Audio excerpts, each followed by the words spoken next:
मज़ीद दिलचस्प कंटेंट देखने के लिए हमारे चैनल को सब्सक्राइब करें और बेल आइकन को ज़रूर प्रेस करें।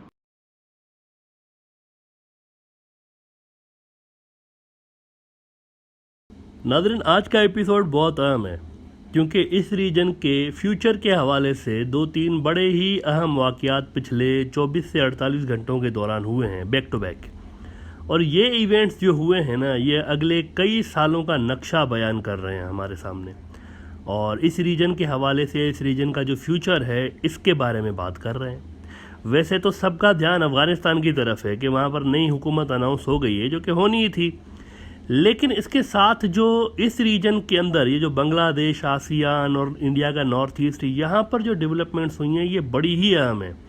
जो लोग इस प्रोग्राम को शुरू से ही देखते हैं उनको इल्म होगा कि हमने कई बार ये बात कही है ब्रॉडर व्यू के अंदर कि अगला जो मैदान है वो बांग्लादेश के आसपास वाले जो इलाके हैं इस रीजन के अंदर हैं, यानी कि म्यांमार, इंडियन नॉर्थ ईस्ट, ये इलाके हैं। ये इलाका आसियान के मुल्क, साउथ चाइना सी, दुनिया का ये ख़ित्ता अब नज़रों में रहेगा। यहाँ की न्यूज़ आपको ज़्यादा सुनने को मिलेंगी। यहाँ पर प्रॉक्सी वॉर्स, प्रॉक्सी जंगें तेज़ होने जा रही हैं। इसके बाद आपने देखा कि अफ़गानिस्तान से अमेरिका वाइंड अप करके गया है, वहाँ पर जंग ख़त्म करके गया है। क्यों जंग ख़त्म करके गया है? क्योंकि अब यहाँ पर मैदान सजने वाला है, यानी शुरुआत हो गई। इस प्रॉक्सी वॉर की शुरुआत मार्शल लॉ के साथ ही हो गई। फरवरी में वहाँ पर मार्शल लॉ लगा है। क्यों मार्शल लॉ लगा? क्योंकि इंडिया और CIA वहाँ की सियासी हुकूमत को, जिनको वो खुद ही जितवा कर लाए थे धांधली के ज़रिए, इसके ज़रिए चीन के BRI के मंसूबे में रोड़े डलवाने जा रहे थे। चीन का जो रखाइन सूबे में पोर्ट है, ख़ास तौर पर इसको टारगेट करना था। इसको ख़त्म करने के लिए आंग सान सू की ने और अमेरिका ने और इंडिया ने मिलकर एक मंसूबा बनाया था। और इसी मकसद के लिए म्यांमार की मिलिट्री से इनके तजाद भी हुए थे आंग सान सू की के, क्योंकि वो चीन के करीब हैं म्यांमार की मिलिट्री वाले। लिहाजा गैर कानूनी तौर पर she decided to amend the laws of Myanmar, और मिलिट्री का किरदार उन्होंने पहले मरहले में कम करने का फ़ैसला किया। और उन्होंने बाज़ाब्ता बयान भी दिया था कि म्यांमार के मामलात में वहाँ की मिलिट्री को जो एक ट्रेडिशनल रोल हासिल रहा है उसको मैं कम करूँगी। एज अ रिज़ल्ट इस अंदरूनी लड़ाई के नतीजे में वहाँ पर फ़ौज आ गई। फ़ौज आने के 1.5 महीने के बाद, यानी आफ्टर 1.5 मंथ, जब वहाँ CIA फंडेड मुजाहरे उरूज पर थे, आपको याद होगा बड़े बड़े मुजाहरे हुए शुरू में, चीन के ख़िलाफ़ ख़ास तौर पर हुए, और चीनी कंपनियों को भी टारगेट किया जा रहा था। यानी जहालत में उन चीनी कंपनियों को टारगेट किया जाने लगा जिनमें खुद बड़ी तादाद में असल में बर्मी नौकरी कर रहे हैं, उनके अपने ही मुल्क के लोग। तो उन्हीं कंपनियों को उन्हीं की रोज़ी पर लात मारने का सिलसिला शुरू हुआ। तो मार्शल लॉ के 1.5 महीने के बाद ये जो सियासी हुकूमत धपड़धूस हुई थी आंग सान सू की, इसने क्या किया कि इन्होंने नेशनल यूनिटी हुकूमत अनाउंस कर दी। तमाम फ़ौज मुखालिफ पार्टियां मिलके इन्होंने एक नेशनल यूनिटी गवर्नमेंट अप्रैल में अनाउंस कर दी। 16 अप्रैल को ये हुआ था, और CIA ने और रॉ ने मिलकर काम किया वहाँ पर। How we are saying this, अभी कुछ देर में हम आपको एक्सप्लेन करते हैं कि ये दोनों तंजीमें कैसे मुलविस हैं, CIA और रॉ। अच्छा जी, 16 अप्रैल को नेशनल यूनिटी हुकूमत अनाउंस करने के 20 दिन के अंदर वहाँ पर दूसरी डेवलपमेंट होती है, और वो ये कि इस नेशनल यूनिटी हुकूमत ने अपना आर्म्ड विंग खोल दिया। अपनी एक आर्म्ड एक विंग उन्होंने ऐलान कर दिया 5 मई को कि हम मिलिटेंट स्ट्रगल करेंगे वहाँ की फ़ौज के ख़िलाफ़। 5 मई को उन्होंने ऐलान किया, और 3 दिन के बाद यानी 8 मई को म्यांमार की फ़ौज ने नेशनल यूनिटी की इस आर्म्ड विंग को कलअदम करार दे दिया। पीपल्स डिफेंस फोर्स नाम दिया गया था। आंग सान सू की वालों की पार्टी की ये एक पीपल्स डिफेंस फोर्स थी। इसको म्यांमार की आर्मी ने दहशतगर्द तंजीम, टेररिस्ट ऑर्गेनाइजेशन डिक्लेयर कर दिया 3 दिन के बाद ही, इसके बनने के 3 दिन बाद।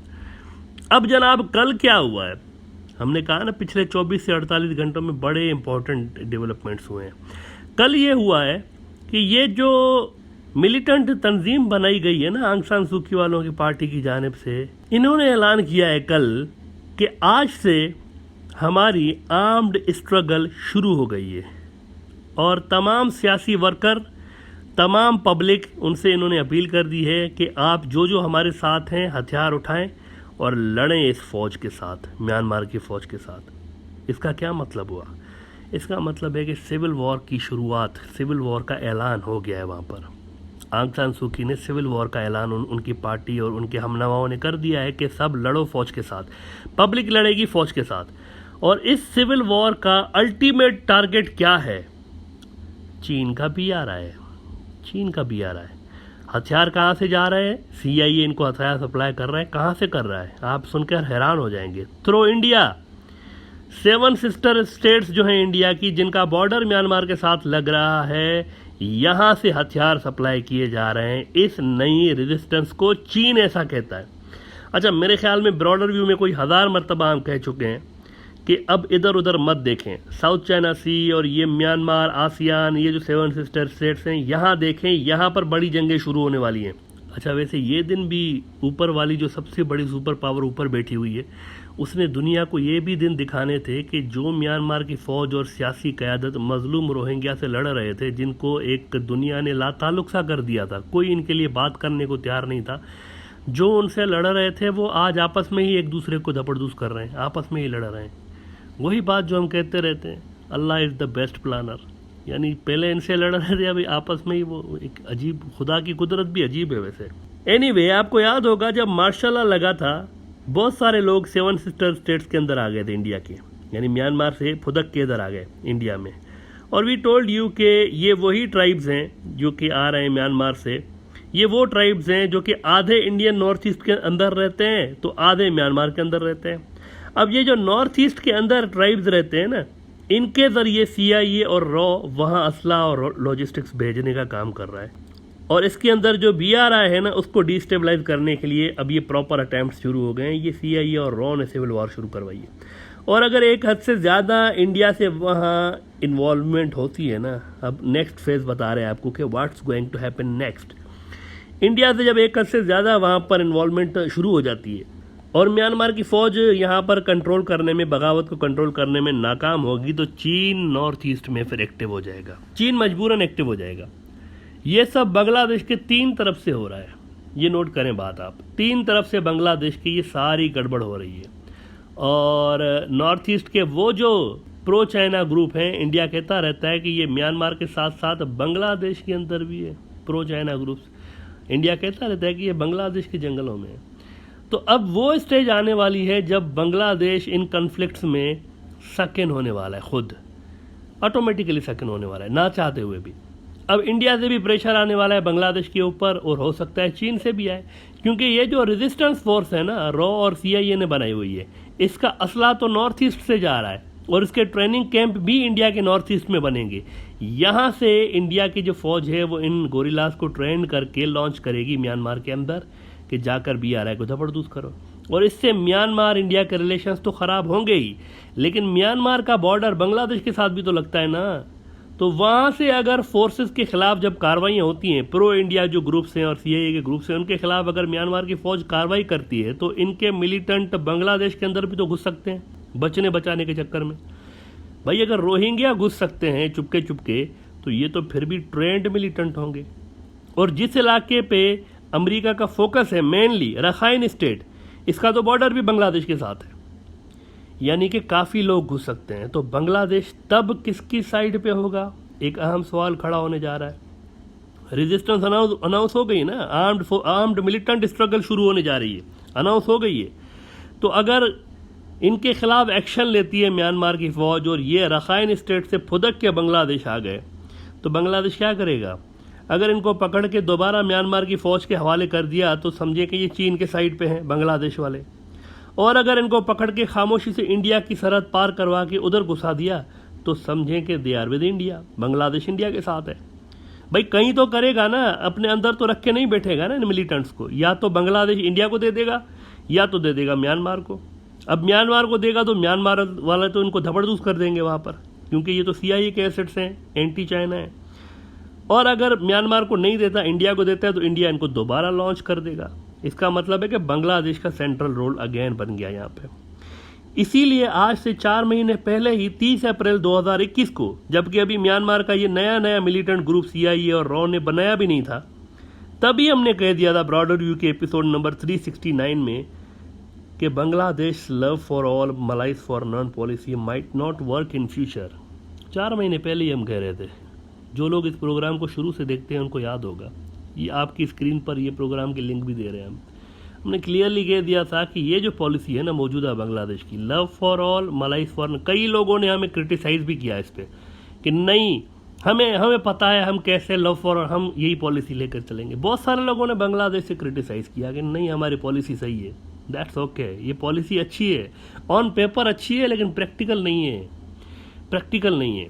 हमने ये बात इसलिए की थी क्योंकि उस वक्त भी वी न्यू कि ऐसा कुछ होने वाला है। ये CIA वाले और रॉ वाले हाथ पे हाथ रख कर नहीं बैठेंगे ना, कुछ करेंगे ना, ये भी तो हाथ पांव मारेंगे। ये जो बड़ी आलमी ताकतें होती, देखें दुनिया बड़ी जालिम है, ये जो बड़ी आलमी ताकतें होती हैं ना, ये खुद नहीं लड़ती, नेवर, कभी भी नहीं। ये दूसरे मुल्कों को आगे कर देती हैं, उन पे इन्वेस्ट करती हैं, वो फिर आपस में लड़ते हैं। सोवियत यूनियन और अमेरिका तो आपस में कभी नहीं लड़े, एक गोली उन्होंने नहीं चली आपस में आमने सामने, फेस टू फेस नहीं लड़े कभी भी। सोवियत यूनियन ख़त्म होते होते ख़त्म हो गया, लेकिन आपस में अमेरिका से नहीं लड़ा, पाकिस्तान लड़ा था उनसे। क्यों? मजबूरी बन गई थी। एक ऐसा मौका आता है, एक ऐसा लम्हा आता है हिस्ट्री में जब आपने साइड लेनी होती है। लेकिन अहम बात यह है कि आप जिस साइड पे हैं वो जीतेगी या हारेगी, ये डिसाइड करना उस मुल्क के इंटेलेक्चुअल्स का काम होता है कि हम जिस साइड का, यानी एक जिसके पीछे लगना चाह रहे हैं, जिस पलड़े में, जिस कैंप में जाना चाह रहे हैं, उसके जीतने के चांसेस कितने हैं, ये डिसाइड करना लीडरशिप का काम होता है। और बांग्लादेश की तारीख में भी शायद पहली बार वो मरहला आ रहा है जब उसने दो बड़ी कुव्वतों में से एक का इंतखाब करना है। तो अमेरिका भी आने वाले दिनों में बांग्लादेश पर प्रेशर डालेगा म्यांमार के सिविल वॉर को लेकर। सिविल वॉर वहाँ पर शुरू हो गई है, अनाउंसमेंट हो गई है। और इस बीच 100% इंडिया के नॉर्थ ईस्ट में भी गड़बड़ तेज़ होनी है। वहाँ पर इंडिया और चीन अलग से बांग्लादेश के ऊपर दबाव बनाने वाले अटेम्प्ट्स करेंगे, यानी नॉर्थ ईस्ट में भी, म्यांमार से भी, दोनों तरफ से बांग्लादेश पर दबाव आएगा। CIA का भी आएगा, रॉ का भी आएगा, चाइना के भी आएगा।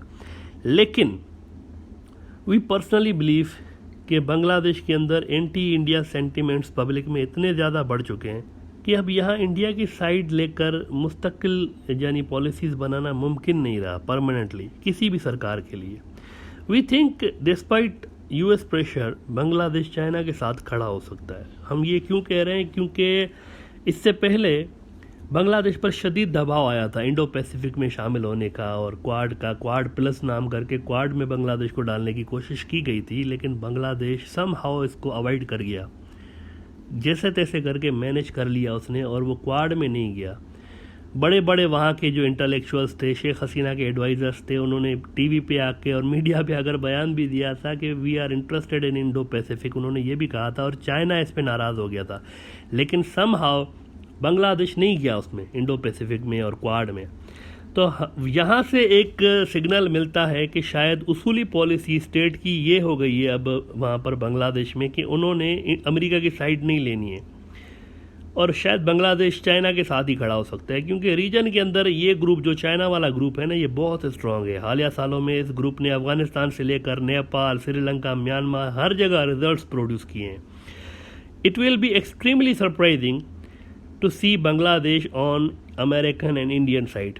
अगर ऐसा जाता है ना तो ये बहुत ही सरप्राइजिंग होगा कि यकायक बांग्लादेश फिर यू टर्न मारकर उधर जाएगा, अगर ऐसा होता है, जिसके चांसेस कम है वैसे। नेवरदलेस, जिस रीजनल जियोपॉलिटिकल गेम का हम जिक्र करते रहते थे कि यहाँ पर कुछ होने वाला है इस रीजन के अंदर, that has already begun from Myanmar. और अब देखते जाएं कि इसमें क्या क्या ट्विस्ट आते हैं। ये लंबा चलेगा, ये कई साल की गेम है। ये जो प्रॉक्सी वॉर्स होती है ना, ये एक इनकी एक अलग शक्ल होती है। ये उस जंग की तरह नहीं होती जो ट्रेडिशनली जंगें होती है ना, कि 4 दिन, 10 दिन, 20 दिन, महीने में ख़त्म हो गई हैं। इस तरह की जंग नहीं, ये प्रॉक्सी वॉर्स लंबी चलती हैं, सालों तक चलती हैं, बाज़ औक़ात तो डेकेड्स तक चलती हैं कभी कभी। तो ये लंबी गेम है, और इसका अंजाम लेकिन ये होता है कि नक्शे चेंज हो जाते हैं। ये एक प्रॉक्सी वॉर्स की एक हिस्ट्री रही है। अगर कामयाब हो गई तो नक्शा चेंज हो जाता है। तो अब ये वो टाइम शुरू हो गया है जिसके लिए हम कहते रहते हैं कि अगर चाइना की साइड पर बांग्लादेश रहता है और अगर चाइना जीतता है तो बांग्लादेश शायद ग्रेटर बंगाल भी बना ले, आसाम भी शायद अपने अंदर ले ले। भाई ये अगर नॉर्थ ईस्ट, सबसे ज़्यादा फॉल आउट तो इसके यानी इसके अंदर आएगा ना, इंडिया के ऊपर, नॉर्थ ईस्ट में आएगा ना, सबसे ज़्यादा उसके ऊपर आएगा। सबसे अगर ज़्यादा अगर किसी का टेरिटरी लूज़ करने का किसी को थ्रेट है तो वो इंडिया को है, म्यांमार को नहीं है। ये तो आपस, ये दो मुल्क तो नहीं बन जाएंगे ना, आपस में लड़ लड़ के जो जीता उसी की हुकूमत आ जाएगी दोबारा वहाँ पर। लेकिन इंडिया अपनी टेरिटरी लूज़ कर सकता है। यानी इंडिया के अंदर बहुत सारे ऐसे नॉर्थ ईस्ट के ग्रुप्स हैं जो कि चाहते हैं, जो कि प्रो म्यांमार है, जो कि चाहते हैं म्यांमार के साथ शामिल हो। वो म्यांमार ले भी सकता है प्रॉक्सी वॉर्स के नतीजे में। बहुत सारे ऐसे ग्रुप्स हैं जो कि चाहते हैं कि हम बांग्लादेश के साथ हों। आसाम के अंदर है ख़ासतौर पर ऐसे ग्रुप, मुसलमान हैं उनमें से मेजॉरिटी, कहते हैं कि हम बांग्लादेश के साथ हमें होना चाहिए। तो यहाँ पर इंडिया के लिए सबसे ज़्यादा थ्रेट है और CIA ने इंडिया को ही सेंटर बना लिया है। यहाँ पर ट्रेनिंग कैंप्स बनेंगे नॉर्थ ईस्ट में, यहीं से असला जाएगा और यहीं पे ही चाइना का सबसे ज़्यादा फोकस होगा रेजिस्टेंस के टाइम।